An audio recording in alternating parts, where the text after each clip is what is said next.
তো মা এখানে মিষ্টি কুমড়া ফুলের বড়া বানাবো। তো মিষ্টি কুমড়া ফুলের বড়া বানানোর জন্য আমাদের লাগবে হচ্ছে চালের গুঁড়া। আর কি দিবা? আর হলুদ দিব, মরিচ দিব, লবণ দিব। চালের গুঁড়া, শুধু চালের গুঁড়া নিছে, আর কিছু নাও না? না, আর বেসন টেসন নিই নি। বেসন থাকলে সে নিবে তোমাকে? বেসন থাকলো নিম না।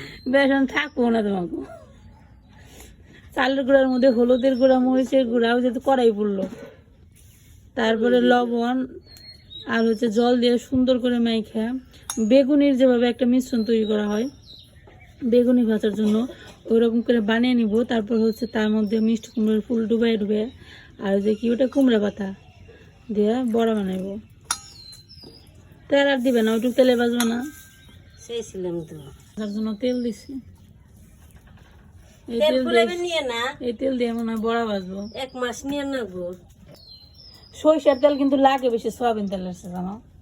মানে সয়াবিন তেল বা অন্য যে কোনো তেলের চেয়ে সরিষার তেল রান্না করার সময় অনেক বেশি লাগে।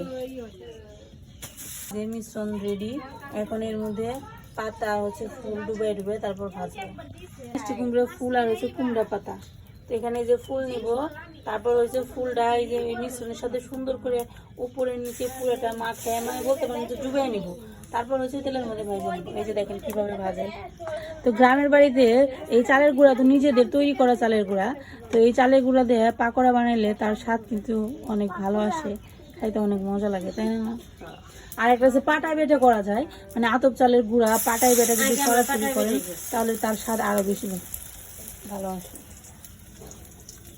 রোদ উঠে গেছে, এখন বাজে কটা 8টার মতো বেজে গেছে, মানে বাবা 9টা বেজে গেছে, সন্ধ্যে বেজে গেল। তোমার বড় বাবা গ্রামের বাড়িতে বাজার 2 দিন না করলেও চলা যায়, কারণ বাড়ির আনাচে কানাচে যে সবজি থাকে সেইগুলো দিয়ে 1 সপ্তাহ খাওয়া হয়ে যায়। সুন্দর সুন্দর খাওয়া। আর মাছ যদি ফ্রিজে না থাকে তারপরে মাছ খাওয়া যায়।